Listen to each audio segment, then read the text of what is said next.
कहानी की शुरुआत में हम एक लड़की को देखते हैं जो रोड के बीचों बीच अपनी जान देने के लिए सड़क पर लेटी हुई है। कुछ ही देर में इस रोड पर एक गाड़ी आ जाती है। यह लड़की जैसे ही उस गाड़ी को अपनी ओर आता देखती है तो एक दर्दनाक मौत के डर से वो अपना इरादा बदल लेती है और वो सड़क से उठकर किनारे पर चली जाती है। तब वो गाड़ी वाला इंसान भी इस लड़की की मदद के लिए नहीं रुकता। वो इसे नजरअंदाज करके आगे निकल जाता है जैसे उसने कुछ देखा ही नहीं हो। इस लड़की का नाम लीसा है। लीसा की जिंदगी बिल्कुल भी ठीक नहीं चल रही। दरअसल आज लीसा की बेटी का जन्मदिन है, लेकिन अब उसकी बेटी इस दुनिया में नहीं रही। तब हम देखते हैं कि जो गाड़ी कुछ देर पहले लीसा को इग्नोर करके आगे निकल गई थी, उसे अपनी गलती का एहसास होता है। इसलिए वो आदमी अपनी गाड़ी रिवर्स करके लीसा के पास आता है। गाड़ी के अंदर बैठा एडम नाम का आदमी लीसा से पूछता है, क्या तुम ठीक हो? जिस पर लीसा जवाब देती है, हाँ मैं ठीक हूँ, मुझे कुछ नहीं हुआ। इस पर उस आदमी ने लीसा को बताया कि इस सुनसान इलाके से शहर काफी दूर है, इसलिए अगर तुम चाहो तो मैं तुम्हें शहर तक लिफ्ट दे सकता हूँ। लीसा मान जाती है और फौरन उसकी गाड़ी में बैठ जाती है। सफर के दौरान एडम लीसा से पूछता है कि तुम अकेली इस सुनसान जगह में क्या कर रही थी? लीसा ने एडम को बताया कि आज मेरी बेटी का जन्मदिन है, जिस वजह से वो आज मुझे बहुत याद आ रही है, पर बदकिस्मती से वो अब इस दुनिया में नहीं रही और अब मैं बिल्कुल अकेली हूँ। कोई भी ऐसा नहीं है इस दुनिया में जिससे मैं अपना कह सकूं। लीसा की ये बात सुनकर एडम कहता है, अच्छा इस वजह से तुम रास्ते के बीचों बीच मरने के लिए लेटी हुई थी? जवाब में लीसा ने कहा, मैं मरना नहीं चाहती, बस एक बार किसी तरह से अपनी बेटी से मिलना चाहती हूँ। तभी लीसा कार का रेडियो ऑन कर लेती है। रेडियो पर एक न्यूज चल रही होती है। रिपोर्टर बताता है कि जंगल में एक सीरियल किलर घूम रहा है और आज सुबह इस किलर ने 2 और लड़कियों को मार दिया है। पुलिस के पास उस किलर की तस्वीर तो नहीं है, लेकिन उन्हें इसके बारे में ये जानकारी मिली है कि कातिल एक गोरे रंग का आदमी है जिसके पास ब्राउन कलर की गाड़ी है और उसके दाहिने हाथ पर एक क्रॉस का निशान है। ये खबर सुनकर लीसा के पैरों तले जमीन खिसक जाती है, क्योंकि रिपोर्टर रेडियो पर जिस कातिल का हुलिया बता रहा था वो कोई और नहीं बल्कि एडम ही था। उसके हाथ में क्रॉस का निशान देखकर लीसा बहुत ज्यादा डर जाती है। इससे पहले कि लीसा खुद को बचाने के लिए कुछ कर पाती, तभी एडम अचानक जोर से कार का ब्रेक लगाता है, जिससे लीसा का सर तेजी से कार की डैशबोर्ड से जा टकराया और लीसा बेहोश हो गई। कुछ देर बाद जब लीसा की आंखें खुली तब उसने खुद को एक अजीब से बंकर में कैद पाया जो चारों ओर से लोहे की मजबूत दीवारों से बना हुआ था। लीसा खुद को इस बंद जगह में कैद पाकर बहुत ज्यादा घबरा जाती है और मदद के लिए चिल्लाने लगती है, लेकिन उसकी मदद करने कोई नहीं आया। हम देखते हैं कि लीसा को एक अलग तरह का सूट पहनाया गया है और उसके हाथ में एक घड़ी भी पहनाई गई है। लीसा उस घड़ी को निकालने की बहुत कोशिश करती है, लेकिन वो घड़ी इतनी मजबूत थी कि काफी कोशिश के बाद भी वो उसके हाथ से नहीं निकलती। आखिर में जब उसे रियलाइज होता है कि इस जगह से निकलना इम्पॉसिबल है, तो वो थक हार कर एक जगह में बैठकर रोने लग जाती है। तभी अचानक उस चेंबर का दरवाजा खुला। लीसा ने देखा कि दरवाजे के दूसरी ओर एक सुरंग है। उस सुरंग के एंड से रोशनी नजर आ रही थी। लीसा को समझ आया कि अगर इस जगह से बाहर निकलना है तो इस सुरंग से होकर निकलना पड़ेगा। लीसा खुश हो जाती है कि उसे बाहर निकलने का रास्ता मिल गया है, लेकिन जैसे ही वो सुरंग के अंदर चली गई तभी अचानक उसके पीछे उस चेंबर का दरवाजा अपने आप बंद हो गया। ये देखकर लीसा की सांस रुक गई और अब उसे समझ आया कि वो पहले से भी ज्यादा खतरनाक जगह में फंस गई है। तभी अचानक लीसा के हाथ में बंधे ब्रेसलेट में अलार्म बजने लगा और 11 मिनट का टाइमर सेट हुआ। ये देखकर लीसा समझ गई कि मुझे 11 मिनट में यहाँ से निकलना होगा, नहीं तो मैं हमेशा के लिए यहाँ पर बंद रह जाऊंगी। इसीलिए लीसा अपने हाथों और पैरों के बल रेंगती हुई जल्दी से उस रोशनी की तरफ बढ़ने लगी। लेकिन जैसे ही वो उस रोशनी के करीब होती जा रही थी तभी अचानक उस सुरंग का आगे का दरवाजा धीरे धीरे बंद होने लगा। ये देखकर लीसा और तेजी से आगे बढ़ने लगी, लेकिन जब वो उस दरवाजे के पास पहुंची तो वो दरवाजा पूरी तरह से बंद हो चुका था। लीसा को कुछ समझ नहीं आ रहा था कि अब यहाँ से कैसे निकला जाए। वो चीख चीख कर रोने लगी। तभी उसकी नजर उस दरवाजे के बगल से जा रही एक दूसरी सुरंग पर पड़ी, लेकिन वो रास्ता बहुत ज्यादा तंग था। लीसा को अब कोई और दूसरा रास्ता नजर नहीं आ रहा था, इसलिए लीसा हिम्मत करके किसी तरह सुरंग के अंदर चली गई और काफी मुश्किलों के बाद वह उस रास्ते को पार कर लेती है और आगे बढ़ते हुए एक ऐसी जगह पर पहुंच जाती है जहां एक प्लेटफॉर्म की तरह 2 रास्ते बने हुए थे। एक रास्ता ऊपर से जा रहा था और दूसरा रास्ता नीचे से। लीसा को कुछ समझ नहीं आया और वह ऊपर के रास्ते को चुनती हुई घुटनों के बल आगे बढ़ने लगी, लेकिन थोड़ा आगे जाते ही नीचे का फ्लोर ऊपर उठने लगा। अगर वक्त रहते लीसा वहां से नहीं निकल पाई तो नीचे का रास्ता उसे ऊपर चिपकाकर मार देगा। लीसा डर के मारे तेजी से आगे बढ़ने लगी। वो उस जगह के बीच बस पिसने ही वाली थी कि तभी इस सुरंग के एंड तक उसका हाथ पहुंच जाता है और जैसे ही वो रास्ता पूरी तरह से बंद होने वाला था, लीसा अपनी जान बचाकर वहां से निकलने में कामयाब हो जाती है। खुद को कुचलने से बचाकर वो एक सुकून की सांस लेती है, लेकिन उसे पता नहीं था कि अब उसके लिए मुश्किलें और भी बढ़ने वाली हैं, क्योंकि आगे का रास्ता और भी ज्यादा खतरनाक है। तभी उसके घड़ी में अलार्म बज उठा। ये अलार्म बता रहा था कि आधा समय बीत चुका है और अब उसके पास सिर्फ 5 मिनट बाकी है। इसीलिए वो अब फिर से आगे बढ़ने लगी, जहाँ उसे थोड़ी दूर जाते ही रास्ते में कोई इंसान लेटा हुआ दिखाई दिया। लीसा जब उसके करीब आई तो उसने देखा कि वो कोई जिंदा इंसान नहीं बल्कि एक जली हुई डेड बॉडी है जिसकी हालत बहुत खराब है। उस लाश के हाथ पर भी वैसी ही घड़ी बंधी हुई थी जैसी लीसा के हाथों पर बंधी थी। लीसा को समझ आ गया कि ये इंसान भी मेरी तरह इस सुरंग से निकलने की कोशिश कर रहा था, लेकिन वो यहाँ से निकलने में कामयाब नहीं हो सका और मारा गया। मतलब यहाँ से निकलना इम्पॉसिबल है। इस डेड बॉडी को देखकर लीसा की यहाँ से निकलने की बची कुची उम्मीद भी टूट गई, लेकिन उसने किसी तरह हिम्मत जुटाई और इस डेड बॉडी को साइड पर करके आगे बढ़ने लगी। जब वो घड़ी की तरफ देखती है तो उसके पास सिर्फ 2 मिनट का टाइम बचा हुआ था, इसीलिए वो और तेजी से आगे बढ़ने लगी। तभी अचानक एक मजबूत लोहे की सलाखों ने आकर उसका रास्ता रोक दिया। साथ ही उस सुरंग की दीवारों में से ढेर सारे हीटिंग पाइप निकलकर बाहर आने लगे और उस जगह को गर्म करने लगे। ये देख लीसा पूरी तरह से घबरा गई। वो समझ गई कि जल्द ही उसकी भी लाश उस जले हुए इंसान की तरह इस सुरंग में पड़ी होगी। उसे आगे क्या करना है कुछ समझ नहीं आ रहा था। तभी उसके पीछे दीवार का एक छोटा सा सेक्शन खुल गया, जिसे देख लीसा पीछे की तरफ रेंगती हुई उसके अंदर घुस गई। अगले ही पल एक कांच के दरवाजे ने इस सेक्शन को पूरी तरह से बंद कर दिया। जैसे ही लीसा के हाथ में बंधी घड़ी में टाइमर 0 पर पहुंचा, तभी उन हीटिंग पाइप से आग फुवारे की तरह निकलने लगी और देखते ही देखते वो पूरी सुरंग आग की लपटों में डूब गई। लीसा जिस सेक्शन में बंद थी वह पूरी तरह से सिक्योर था, जिस वजह से उसकी जान बच गई। कुछ देर बाद वो हीटिंग पाइप्स वापस दीवार में चली गई। लीसा जिस सेक्शन में बंद थी उस चेंबर का दरवाजा खुल गया। लीसा ने जो कुछ अभी अपनी आंखों के सामने देखा उस वजह से लीसा उस सेक्शन से बाहर नहीं निकलना चाहती थी, पर उस सेक्शन की दीवार लीसा को बाहर धकेल देती है और पहले की तरह अपने आप सुरंग से जुड़ गई। लीसा जैसे ही वहाँ से बाहर आई तभी उसकी घड़ी में फिर से 11 मिनट का टाइमर सेट हुआ। वह जैसे ही थोड़ा आगे बढ़ी तभी उस सुरंग का ऊपरी हिस्सा नीचे आने लगा और बिल्कुल उसके साथ आकर चिपक गया। बस इतना गैप बचा कि वो रेंगते हुए यहाँ से आगे निकल सके। लीसा अब पूरी तरह से बेबस हो चुकी थी। वो जोर जोर से रोने लगी। जब उसकी नजर घड़ी पर पड़ी तो वहाँ उसका टाइम खत्म हो रहा था, जिसका मतलब था कि अब से ठीक 11 मिनट बाद फिर से उस सुरंग में आग का सैलाब आएगा और लीसा को राख कर देगा। वो सोचती है कि इतनी बुरी मौत मरने से अच्छा है कि क्यों ना एक बार फिर से वो यहाँ से निकलने की कोशिश करे। इसीलिए वो फिर से हिम्मत करके अपनी जान बचाने के लिए पीठ के बल अपने हाथों के सहारे रेंगते हुए आगे बढ़ने लगी। थोड़ी दूर ऐसे ही रेंगते हुए जाने के बाद वो सुरंग खत्म हो गई और आगे पानी का एक टैंक आ गया। लीसा बहुत ज्यादा थक गई थी और प्यास ने उसका बुरा हाल कर दिया था। वो इसी तरह लेटे हुए हाथों की मदद से पानी पीकर अपनी प्यास बुझा लेती है। जब उसने अपनी घड़ी की तरफ देखा तो अब सिर्फ 8 मिनट रह गए थे। अब पानी के अलावा उसे कोई और दूसरा रास्ता नहीं दिखा, इसलिए वो एक लंबा सांस लेते हुए पानी में ही उतर गई। पानी में उतरने के बाद टैंक काफी बड़ा था। उसे अब समझ नहीं आ रहा था कि किस तरफ जाना है। वो यहाँ वहाँ पानी में निकलने का रास्ता ढूंढने लगी, मगर उसे कोई भी निकलने का रास्ता नहीं मिला। दूसरी तरफ जहाँ से वो इस टैंक में उतरी थी वह रास्ता भी बंद हो चुका था। अब उसकी सांस भी खत्म होने लगी थी। तभी टैंक में से ऊपर की तरफ एक दरवाजा खुल गया। लीसा जल्दी से उस दरवाजे से होते हुए ऊपर निकल आई। बाहर निकलते ही उसने जोर जोर से सांसें ली और आगे का रास्ता तय करने लगी। लेकिन लीसा बहुत ज्यादा थक चुकी थी। आगे बढ़ना उसके लिए बहुत मुश्किल हो रहा था और कुछ ही देर में भारी थकान की वजह से लीसा की बीच रास्ते में ही आंख लग गई। लेकिन तभी लीसा के कानों में किसी के चीखने की आवाज गूंज उठी। वहाँ और भी कोई था जो मदद के लिए पुकार रहा था। उसकी आवाज सुनकर लीसा के अंदर बचने की एक उम्मीद जाग उठी, इसीलिए वो जल्दी से उस आवाज का पीछा करने लगी। अचानक एक जगह उसके ठीक नीचे एक दरवाजा खुला जिसके अंदर उबलता हुआ तेजाब था। लीसा उस तेजाब में गिरने से बाल बाल बची। वो तेजाब इतना खतरनाक था कि एक मजबूत लोहे को भी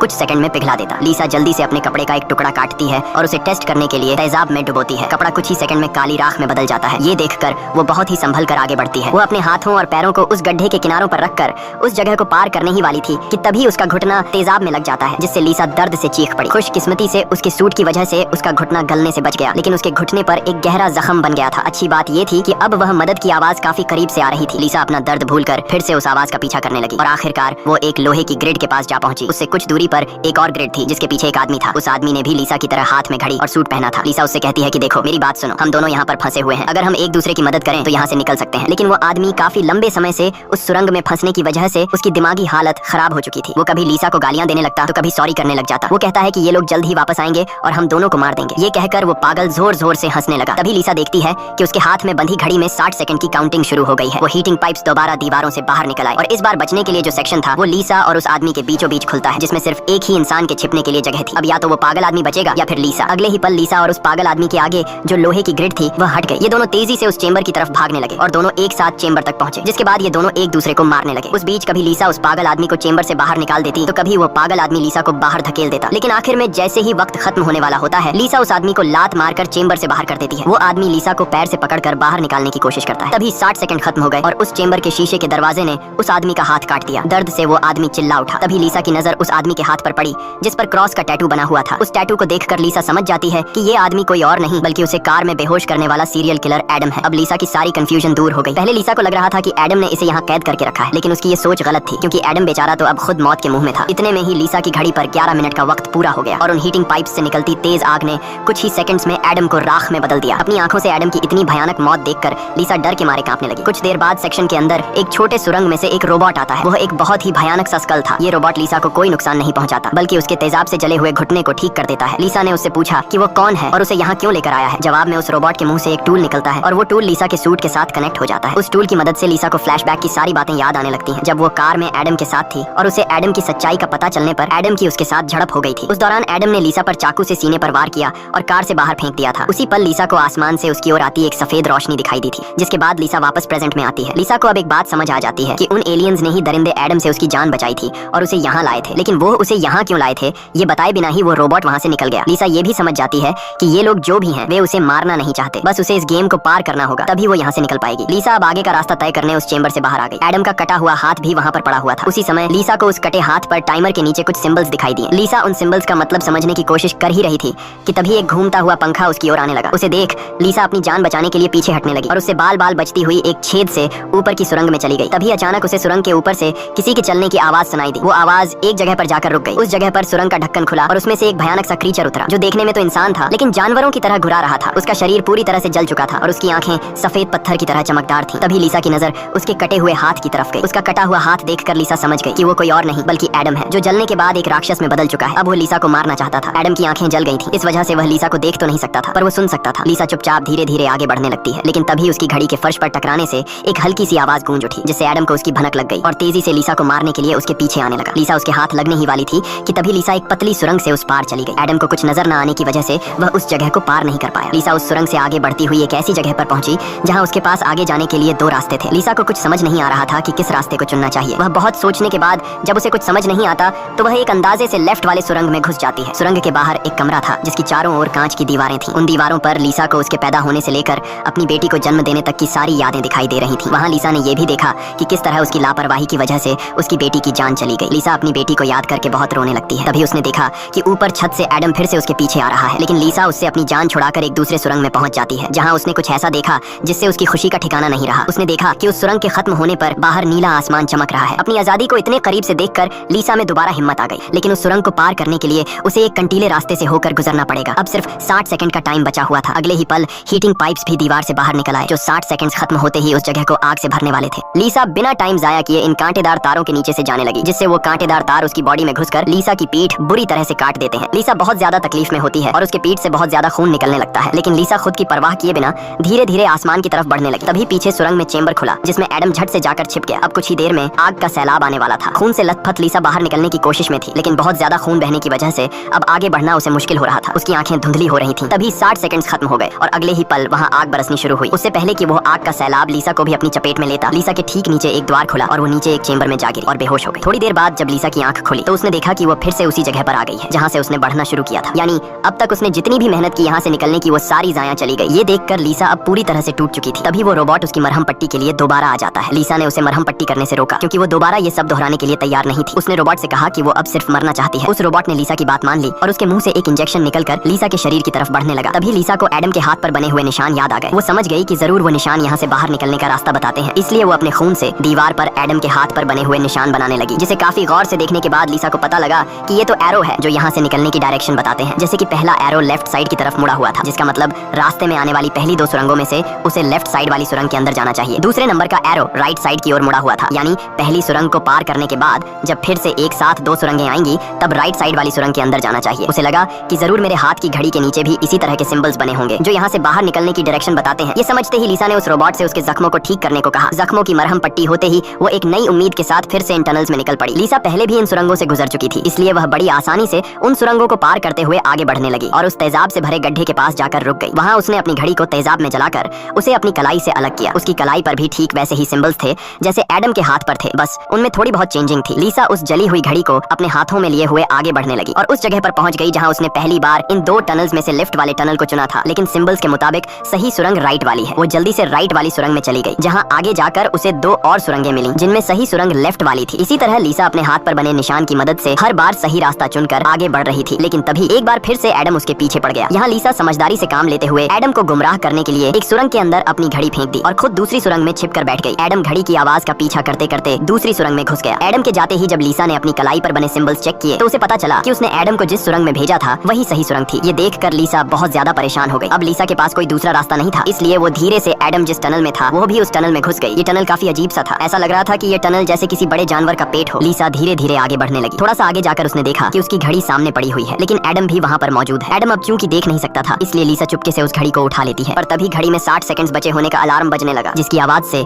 एडम को लीसा की भनक लग गई। वह दोबारा लीसा का पीछा करने लगा। उससे बचने के लिए लीसा जिस रास्ते से आई थी उसी रास्ते से वापस भागने लगी। उस वक्त लीसा की घड़ी में 60 सेकंड्स का काउंटिंग शुरू हो चुका था और सुरंग से हीटिंग पाइप्स भी निकल आए थे। साथ ही सुरंग में बचाव चेंबर भी खुल चुका था। लीसा जल्दी से उस चेंबर में जाकर छिप गई। एडम भी वहाँ तक पहुँच जाता है, लेकिन अब काफी देर हो चुकी थी क्योंकि उस चेंबर को शीशे के दरवाजे ने बंद कर दिया था। यहाँ लीसा एडम को चिढ़ाने के लिए उसे मिडिल फिंगर दिखाती है, पर बदकिस्मती से इस बार आग बरसाने वाले हीटिंग ट्यूब्स आग बरसाए बिना ही अंदर चले गए, जिसके बाद चेंबर का दरवाजा भी खुल गया और अगले ही पल एडम लीसा पर टूट पड़ा। लीसा भी खुद को बचाने के लिए एडम से लड़ पड़ी और उस शैतान के सर को अपने पैरों से दबाने लगी। पीछे से चेंबर की दीवार भी लीसा को आगे की तरफ धकेलने लगा, जिससे उस शैतान एडम का सर कुचल गया और फाइनली लीसा को एडम से छुटकारा मिल गया। लीसा अब अपने रास्ते पर आगे बढ़ने लगी, जहाँ आगे चलकर उसे वापस दो रास्ते मिले। उसकी कलाई पर बने सिंबल्स के मुताबिक उसे राइट वाले सुरंग से जाना था और ये उस भूल भुलैया की आखिरी सुरंग थी, लेकिन तभी लेफ्ट वाली सुरंग से एक लड़की बाहर निकल आई। उसे देख लीसा की आंखें खुली की खुली रह गईं और वो रोने लगी क्योंकि यह लड़की कोई और नहीं बल्कि उसकी बेटी नीना थी। नीना के मरने के बाद से लीसा ने जीना ही छोड़ दिया था। उसकी बस यही एक ख्वाहिश थी कि वो किसी तरह नीना से मिल पाए और आखिरकार आज उसकी ये ख्वाहिश भी पूरी हो गई। नीना ने अपनी माँ लीसा से कहा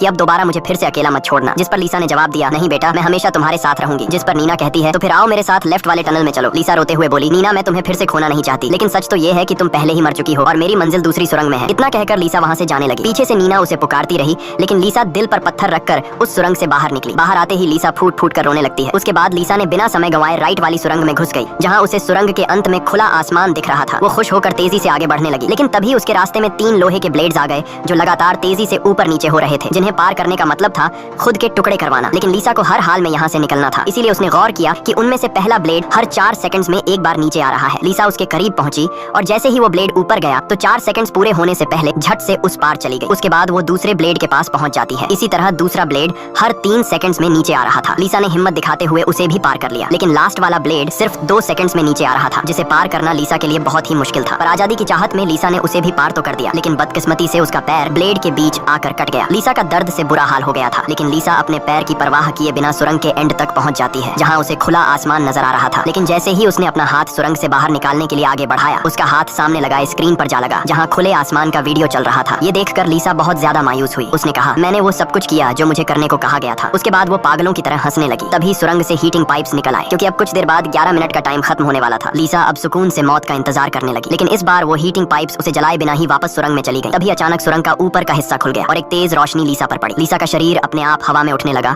और उस रोशनी में समा गया। थोड़ी देर बाद जब लीसा की आंख खुली तो उसने खुद को एक झरने के किनारे पाया, जिसे देख लीसा के चेहरे पर मुस्कान वापस लौट आई। वहाँ पर नीना भी मौजूद थी। लीसा ने नीना से पूछा, क्या मैं मर चुकी हूँ? इस पर नीना ने कहा, तुम्हारा शरीर एक बार नहीं बल्कि अब तक कई बार मर चुका है। लीसा ने फिर से पूछा कि अब यहाँ मुझे क्या करना है? जिस पर नीना ने जवाब दिया, यहाँ तुम्हें बस जीना है और कुछ नहीं करना। यहाँ हमें पता चलता है कि जिस जगह पर लीसा अब मौजूद थी वो जगह दुनिया नहीं बल्कि कुछ और ही थी और किसी स्वर्ग की तरह खूबसूरत थी। इस फिल्म की शॉर्टकट एक्सप्लेनेशन ये है कि लीसा जब एडम के साथ कार में सफर कर रही थी, तब एडम ने लीसा पर चाकू से वार करके उसे मार दिया, जिसके बाद वह सीधा नरक पहुंची। वहाँ उसके पाप धुल गए और एंड में वह स्वर्ग जा पहुंची। इसी के साथ ये कहानी खत्म हो जाती है। अगर वीडियो आपको अच्छी लगी हो तो हमारे चैनल को सब्सक्राइब और वीडियो को लाइक कीजिए।